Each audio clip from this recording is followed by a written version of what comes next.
Good evening and welcome to the West Canada Valley Board of Education regular meeting, Monday, November 8th. Please stand for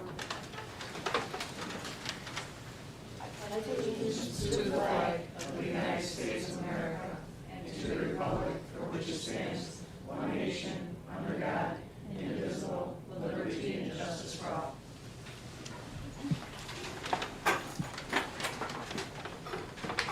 Start out with the administrator's report, Mrs. Holmes.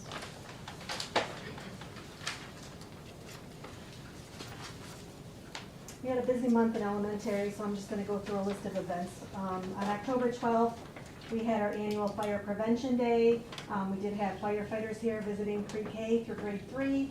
They set up 3 stations for us, and the kids got to rotate and see what to do for fire prevention. October 12th and the 19th, we had our literacy coach, Tanya Schnabel, here. She did an after-school presentation for teachers. She worked with them on utilizing the Secret Stories program, which is by Katie Gardner.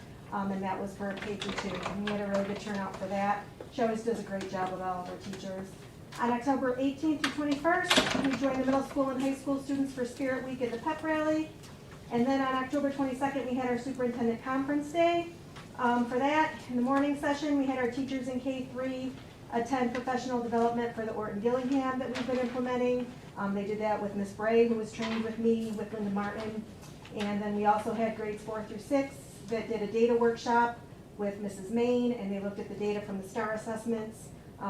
They developed reports on how to guide our instruction moving forward in small group instruction based on the skills offered in those reports. And then in the afternoon, we had all of our teachers working on RTI Edge. They completed their progress reports. Those will be going home with report cards for the parent-teacher conferences.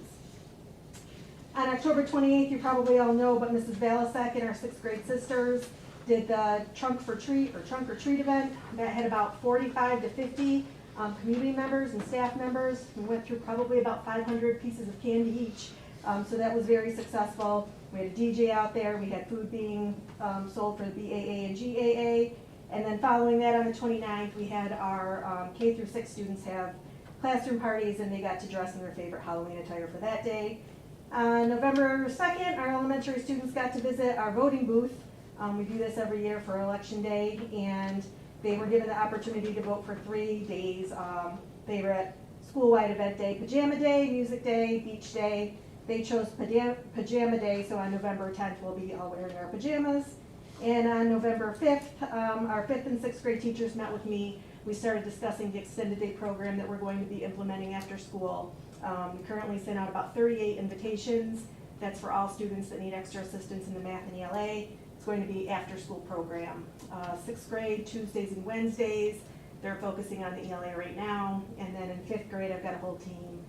They're focusing on both the ELA and math. And we base that off from the state assessments and then the local STAR assessment reports. Any questions? That was grade 3 through 6? Great. The extended day is 5 and 6. 5 and 6. Yeah. It's an extension of our 7 and 8. Any questions? Thank you. Thank you. Mr. Broadbent?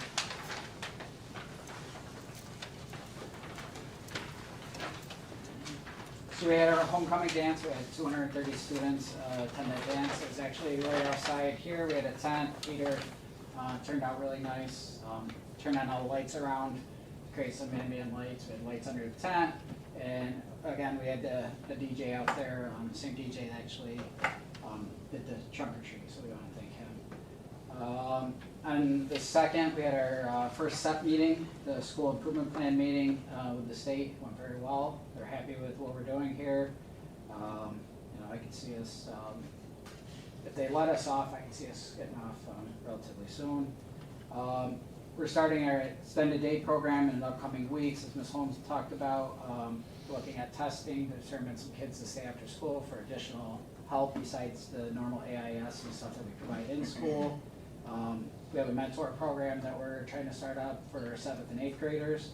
We're going to have a training on November 16th for the teachers interested in being part of that program. As we move forward, we're going to try to incorporate some of our honor students to mentor some of our students who are maybe less needy, but could also use a mentor to expand it a little farther. And we have some other extended day programs that we're doing. One thing that we're doing is Book Circle. We had our first book circle meeting, it was last week, and we had 6 students who read the book, 5 teachers. Since that meeting, we've had 3 or 4 additional students join the book circle, so it's showing some success as well, and Mrs. Went is heading that. Another important thing that, I think kids and parents might be happy with, we're switching back to paper-based state tests this year for the 7th and 8th graders. We've had the computer-based test for a number of years now. Students and teachers indicated that they would prefer to take the paper test. I think we'll be a little more successful with that, so we're going to try that and see if we have some improvements in our state test as a result. That's all I have for right now. Any questions for Mr. Broadbent? Thank you. Thank you. Mr. Doherty?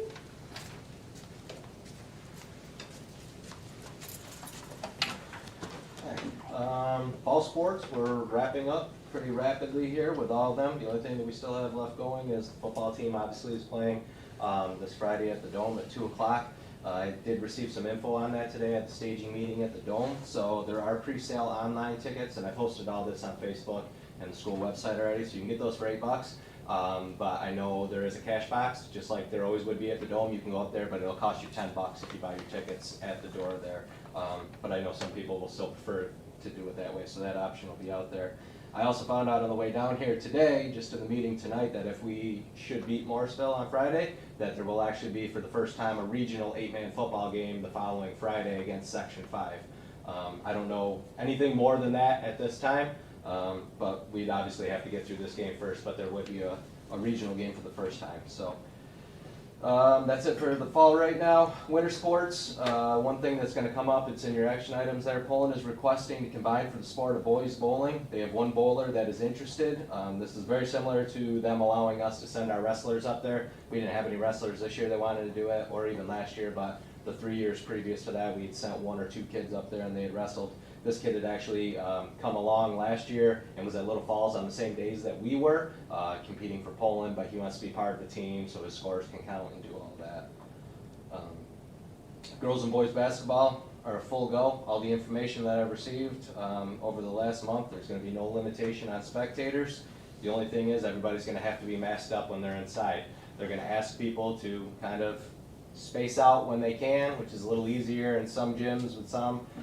We carry pretty big crowds here, so we're going to do the best with what we can on the whole thing. We'll probably rope off a couple of rows behind the players, and that'll keep the players separate from any fans that we have at the game, so we don't run into any contact tracing with the fans. Because obviously we're going to keep track of the kids, but we're not keeping track of the fans that are in the building. Indoor track and field, also much to my surprise, is going to be a go at Utica College. They're going to bring in all the schools and they're going to run it just like they have in the past. Again, they'll have to have masks on when they're inside. And in really good news, the girls' basketball uniforms arrived today because I was getting pretty nervous about those. They just showed up. The girls already came and got them. They love them. And the boys' modified basketball uniforms arrived last week. So all of our uniforms that we ordered for the year that are in.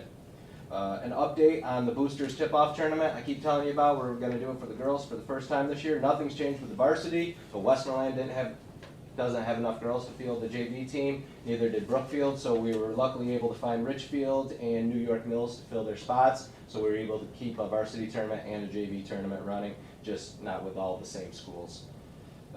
As far as the spring sports go, we still don't have any schedules that are released for that, but hopefully we'll be back outside, so the masks will go back away, and we'll be back to normal just like we were this fall.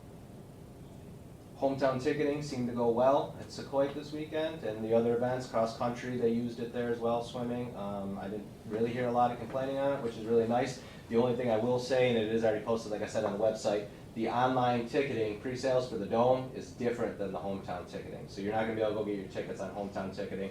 The link, I put it right there on the webpage. Well, Gordon put it on the webpage. I gave it to him. It's actually through the Dome. So you'll just click on that and you can do it there. And if you can't figure that out, you just pay for the tickets at the door. Any questions? Do we Yes. transport any students? Sorry. Go ahead. Do we take any students? or- Football players and cheerleaders. Yeah, that's, Uh-huh. that's it. Mhm. Yes, these are yes or no questions. Yeah. They can buy tickets at the door. Yes. You can also get your tickets in advance. Yes. Is vaccination No. no proof? No, because they're following high school rules. Okay. So it's the same thing like why we're allowed to go into the Utica Are Dome. masks required inside? Or Yes. Masks are required inside? Mhm. Okay. Unless they're eating or drinking. Actively eating or drinking is the complete verbiage on it. So if you got a pretzel in your hand, I don't have to come give you a hard time. Look at them on TV, they're showing Syracuse, they're all there, no masks, all drinking. Okay, thank you. Okay. Thank you. Mr. Ray?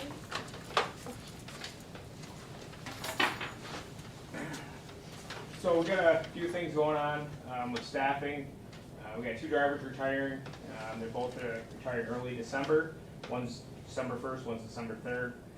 We have another driver that's going to be going out for a procedure. They're going to be gone for 6 to 8 weeks. So hopefully by the first of the year we'll have that back. So the next month or so is going to be pretty tight over there. Hopefully we don't have any major issues. We also placed an ad on the website for drivers and monitors.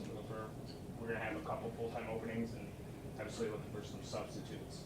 Buses, we received our quotes on our 3 large buses. We're still waiting on the quote for the small bus. The small bus that we ordered last year, they're still looking at like mid-January. The holdup's still with Ford and the chassis. We're also still having issues getting certain parts and products. One of the parts now is undercoating. It seems to be hard to get. They had to order some from Virginia actually to have it shipped into one of our local warehouses. Tires have become an issue. That seems to be the pretty big trend right now is going to be getting parts. If we have buses that go down with some issues. So luckily we do have a newer fleet, so hopefully we won't have a lot of issues. I've talked to a couple other districts and they're having a lot of problems trying to get parts, and they're actually down in buses and they're renting buses from some of the dealerships. The speed reduction out front, we're still waiting with the state on that. They're still doing their investigation. However, October 18th, they did send us a letter stating with a case number written on it, stating that they're investigating it. So other than that, everything's pretty much at a standstill with that. Any questions? Thank you.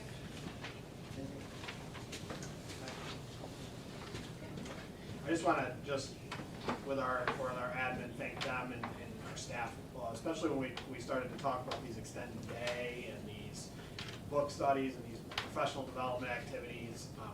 Hands down, without a doubt, the most since I've been here that I've ever seen in terms of the PD and things that are going on in professional development. And the buy-in they're getting from the teachers and staying after, and the time they're spending right now on different things and working with the instructional coach. These are just things that just really didn't go on as much in the past. So a lot is owed to our leadership over there in terms of what they're doing. I mean, they're talking about what's going on, but they're leading that stuff, and the teachers are really buying it. We got a good group of teachers that are really putting forth a lot of effort with that. So I'm very pleased with everything they're saying tonight. Any questions on the consent agenda? Motion to accept the consent agenda? Sarah first, Janine second, and all in favor? Motion to enter executive session for appointment of personnel matters, including review and appointment of employees and contract negotiations. Janine first, Sarah second, all in favor?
good? Yep. Sorry about that. Motion to rescind the appointment of Alicia Gracio, coach Richard Shear, effective November 8th, 2021. Janine first. Sarah second, all in favor? Resignation of Andrew Wood, cleaner, effective October 17th, 2021. Sarah first. Janine second, all in favor. Resignation of Dana Windecker, bus driver, for the purpose of retirement effective December 3rd, 2021. With regret. Peter first. Shauna second, all in favor. A motion for the resignation of Donna Yeager, bus driver, for the purpose of retirement effective December 1st, 2021. Janine first. Sarah second, all in favor. Okay. Motion to approve the parent-child care leave for Emily Goggin on or about January 3rd, 2022, with tentative return date on or about April 2022. Shauna first, Sarah second, all in favor. Appointment of substitute Tracy Taylor, substitute bus driver monitor, for the CSEA bargaining agreement effective November 8th, 9th, 2021. Sarah first. Janine second, all in favor. Appointment Susan Kerr, non-certified substitute teacher, K through 12, for the district approved rate sheet effective November 9th, 2021. Shauna first, Janine second, all in favor. Motion to approve Dana Windecker, substitute bus driver and substitute monitor, for the CSEA bargaining agreement effective December 4th, 2021. Sarah first. Janine second, all in favor. Motion to appoint Amy Som, substitute bus monitor, for the CSEA bargaining agreement effective November 9th, 2021. Janine first. Shauna second, all in favor. A motion to appoint Amanda Budzinski, substitute food service worker and substitute cleaner, for the CSEA bargaining agreement effective November 9th, 2021. Sarah first. Janine second, all in favor. Motion to appoint Tammy Cutter, non-certified substitute teaching assistant monitor aide, K through 12, for the district approved rate sheet effective November 9th, 2021. Janine first, Sarah second, all in favor.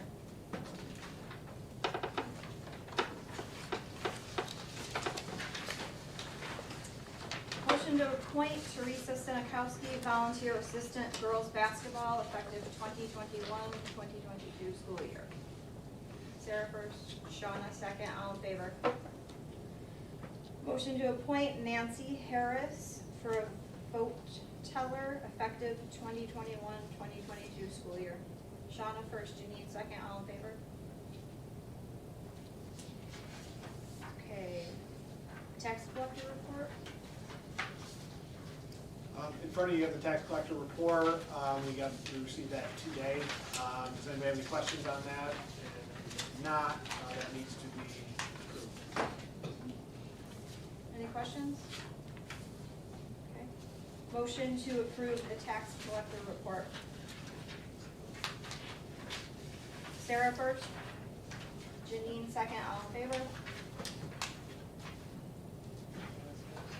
Oh, I'm sorry. That's Sorry, Pete. Oh. Okay, the snowplow bid? Did you want to? So, yeah, we received one bid for the snowplow contract for 5 years in a total amount of $74,000 by Mr. Carney. Mr. Carney held the previous bid at $12,000 per year. If this bid is acceptable, we need to approve it at the meeting. Okay, This is just a straight 5-year contract? Yep.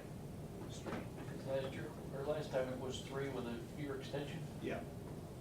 We sort of discussed that, you know, in our previous, that the setting in a long-term price might be a little bit more effective on that, so that's where we went with that. Okay, motion to approve the snowplow bid.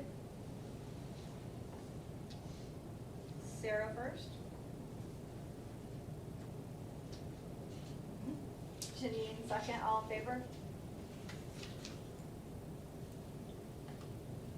Okay, sports combination. So we haven't, we've had some sports combinations, as Mr. Doherty mentioned earlier, in terms of us not having a wrestling team and having some wrestlers combined with Poland to wrestle on their team.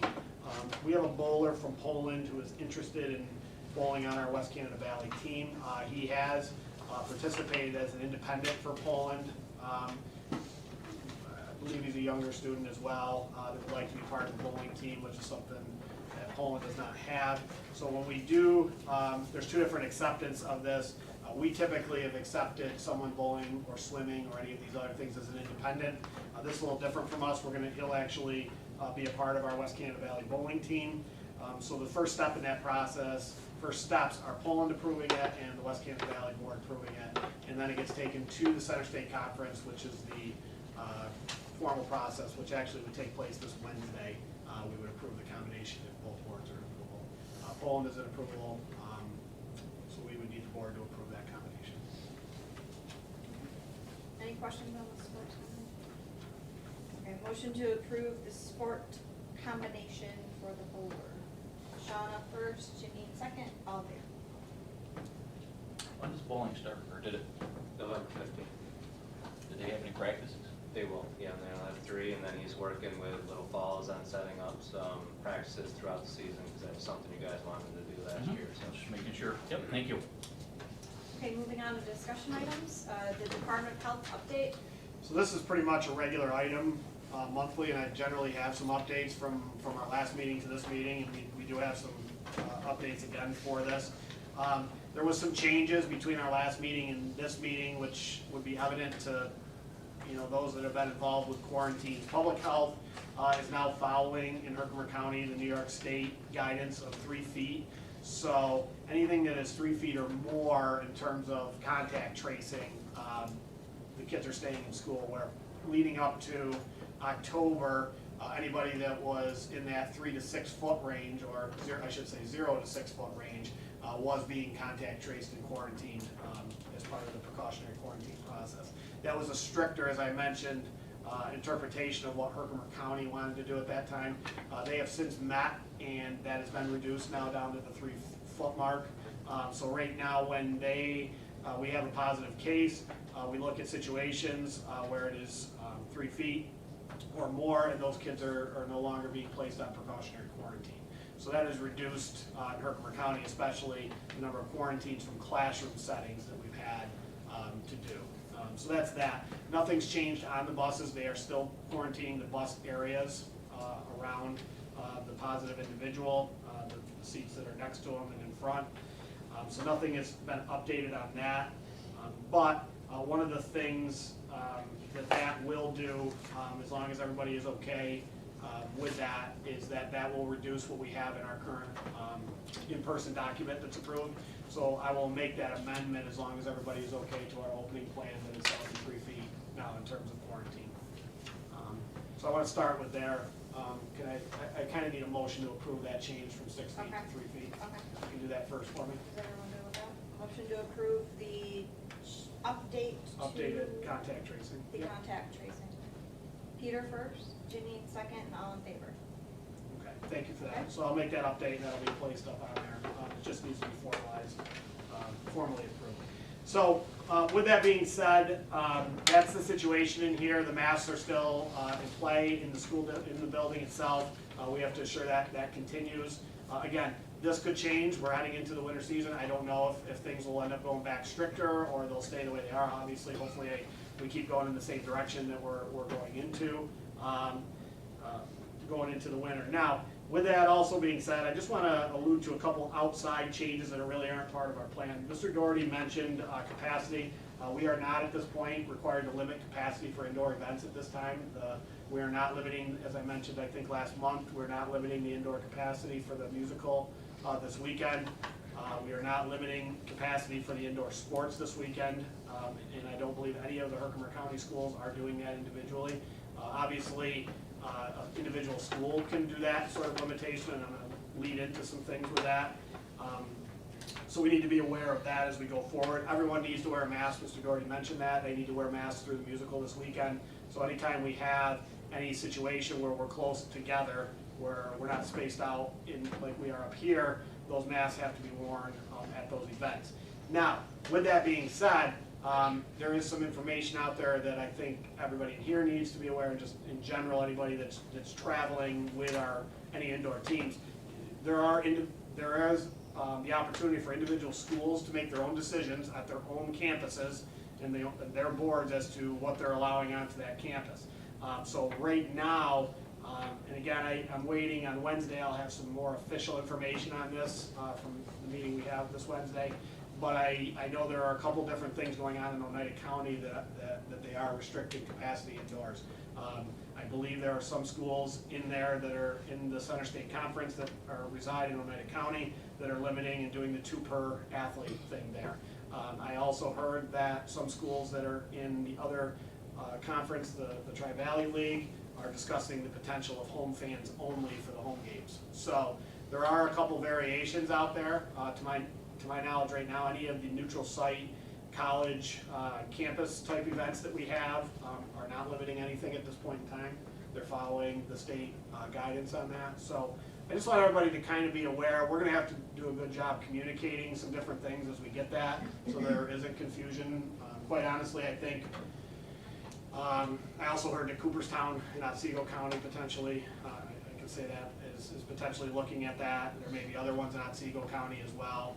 So I just need everybody to kind of know that we control what we control here. I think Herkimer County is pretty unified in what Herkimer County is doing, but you may have some variations that we're going to have to communicate the best we can, when we're going to those other school districts. Staffing update? Does anybody have any questions on that? Just quick though, any questions on any of the Department of Health stuff?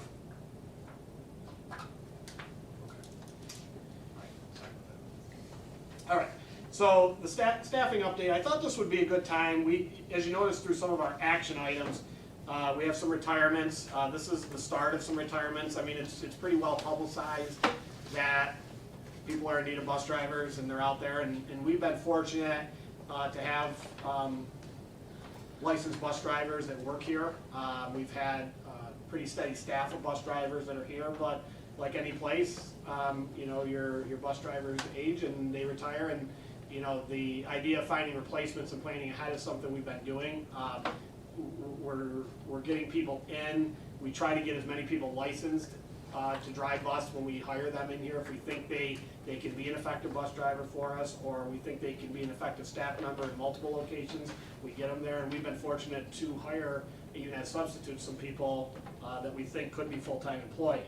The problem that occurs with that at times is that we pick from our own groups. So where we hire somebody who might be a very good cleaner for us, or some other position in the district, and a bus driver opens, and they are also been a sub-bus driver for us because they've been good with that, the bus driver can be appealing to them. So they apply for that and they become bus drivers. So we kind of pick from our other pods here, and then we run into that. So those are sort of things. We have a number of drivers that are on staff here, and some of them are substitutes right now that are really, in all likelihood, going to jump at the opportunity to become full-time drivers. So I'm not saying we won't have a shortage, because we'll have further retirements later on. I think we've got some plans in place for the busing. Where it really is becoming a challenge for us is with the facility positions.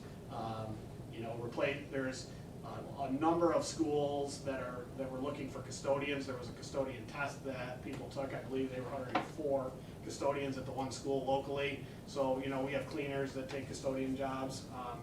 So people are picking, and there's not a lot. I mean, I think we've talked about that quite a bit.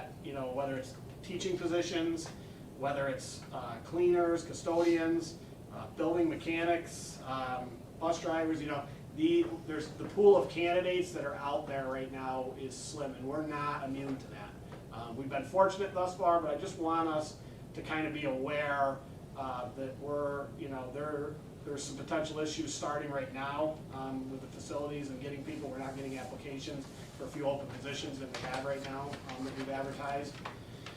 So, we may need to look as we go forward here into how we can be creative and what we can do, and look at how we staff that may not be the same way we staffed in the past. And try to lure some people in to potentially, holding a position here. So, not much. I just want you to kind of think about, and if you have thoughts and ideas on this. If there was a good answer, there wouldn't be shortages everywhere.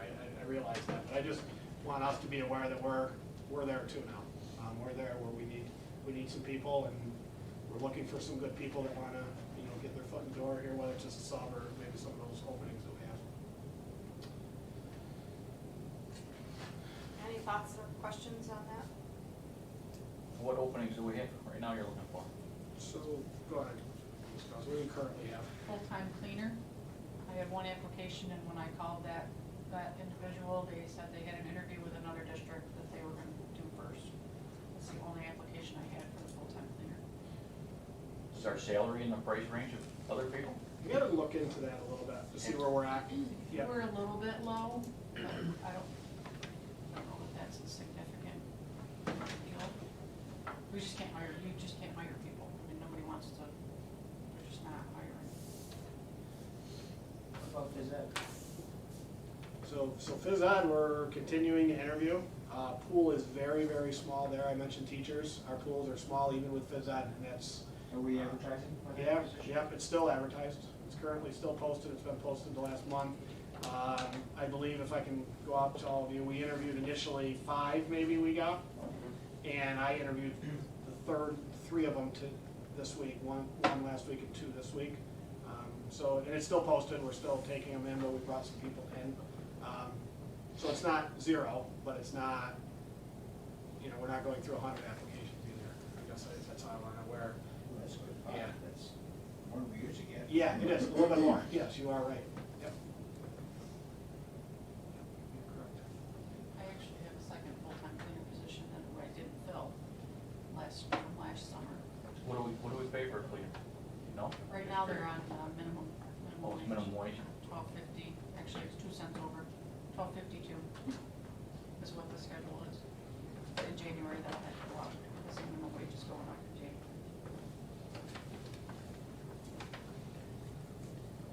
Any other questions on staffing? Or any- Is that just the 2 full-time cleaners and then your bus drivers, Right now, yep. and then one PE? We got a PE teacher, yep. We used to get emails on that, for what you were posting. Yes, I'm sorry. I'm sorry. Get back to it, apologize.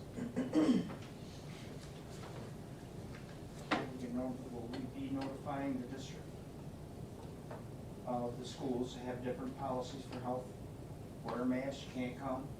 Yeah. Will we know what schools?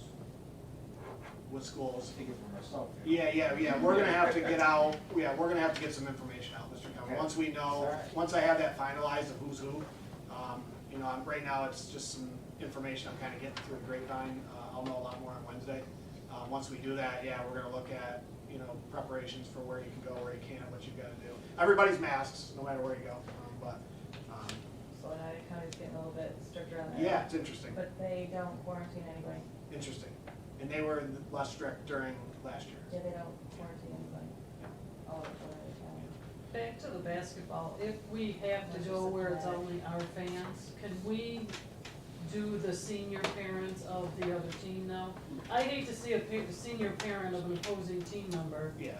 miss their girl or boy's last games that they're gonna play for the school year. So you'll never see that recommendation from me in terms of going home fans only, and you will never see the DOH. That's them unilaterally making that decision. So Okay. the only thing that may end up ever happening in worst case scenario would be back to the 2 per athlete thing, but that wouldn't exclude opposing fans. So that's an individual group thing that I'm not sure where they're going with that. Okay. Yeah. I just don't wanna see Yeah. the senior No. parents not being Yeah, able to watch understood. the kids play. Yeah. No. At this point in time, I have no indication that things will change for our county, so. Okay, moving on to the budget calendar, assumptions. Yeah, so in your packet, this document's gonna look really familiar to you. You have two documents, which are the first two documents of your budget season. It begins with Budget Workshop 1 in December for the 22-23 school year. So if you look at your calendar that's on the front, this is the calendar that we follow when we put our budget together starting in December. And we go down through this and basically try to stay on track in order all the way to April, where we finally adopt our budget at that point in time. And you know, we have a pretty veteran group in here that's been through this process. This is the calendar we've been following.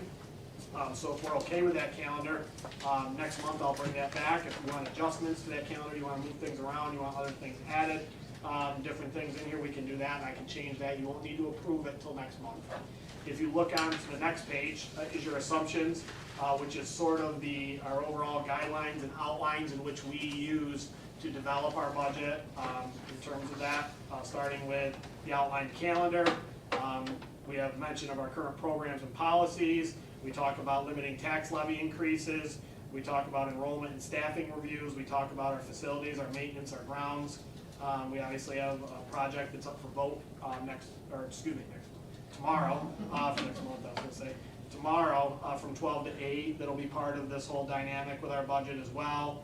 In discussion with that, we always focus on our community access. This is the central location with not a lot of other buildings around to have community access. And we use this information as our overall framework to develop and, you know, analyze where we are budgetarily, what we would like in our budget for next year, what we're able to afford, and balance that with all the, you know, the things pulling on us. So it's a lengthy process from December to April, as you know, and we methodically move through it, and we gather information throughout the process and make changes along the way until hopefully we get to that. And that's been a pretty effective process for us here, I think. So with that being said, the only thing that I would ask is if there's anybody that looks at that or has gotten an opportunity to look at that calendar or those assumptions and would like any sort of updates to that, to let me know. If not, that'll be brought back next month as an action item to approve our calendar and our assumptions for the 22-23 budget. I don't have a problem with that, but I would like to discuss at some point when we start our budget, make sure that we discuss this school board dues for the New York State. Yep. Something we didn't join for a long time Yep. until the last few years, but now it's getting quite expensive, and I'd Yeah. like to know what we're getting out of it. Yep. So just as a reference to what Mr. Marco's saying, you are members of the New York State School Boards Association. There's a number of different things that I can provide to you as to what you get out of that. It is a costly item, and again, that's really for board members and your board itself as to whether those are things that are of value to you and whether that's the sort of thing. So yeah, that'll be definitely an item that we can discuss as to whether we want to include that as a budget item. Okay, any other questions on that? Or will you wait till next one? Yeah, that's just me getting some information. Okay. If we're good, then I'll bring it back to you. Yep. Okay. Announcements. Tomorrow, November 9th, is the capital project vote from 12 to 8 p.m. It's going to be out here in the lobby. Yep, in the lobby. And please wear a mask. Yep, we do our masks in the school. Yep. November 11th is Veterans Day. November 12th through 13th, it will be the Guys and Dolls musical. I think there was an announcement, the 12th is starting later. 8 p.m. 8 Yes, the p.m. 12th will start at 8 p.m. Because Yep. of the game. Yep, and 13th is back to 7. And where are tickets available for that? So they are available, anybody on that one? Contacting Mrs. Bonnie. Yeah, Mrs. Bonnie, I think she put that information. You can contact the office. and get Okay. those. Yep. November 24th through the 26th is Thanksgiving recess. December 13th is our next Board of Education meeting. December 23rd through the 31st is winter recess. Ms. Crossan, just a quick, what time do members of the board need to be here? I would say 8:15 or 8:30. 8:15 tomorrow. everybody okay with that? Thank you. You all have to be here? At You least have to four. have a quorum at home. At least four. Yep. We got four of us. Are we doing anything with this other paper that just was info? That was just info. Okay. Yep, resolution request. I didn't want to commit. Yep, that'll be part of going forward as well, budgetary, just some budget information. You mean the cafeteria stuff? Yep, yep, yep, just information, yep. Public comments. We welcome public comments that are related to the agenda. We ask that you be respectful of time. We ask that you state your name and where you live. Please remember you cannot identify specific staff, student, personnel, or board persons. If you need to address a specific situation, we ask that you contact the superintendent directly. Do you have questions emailed? I do not. Questions? Questions from anyone?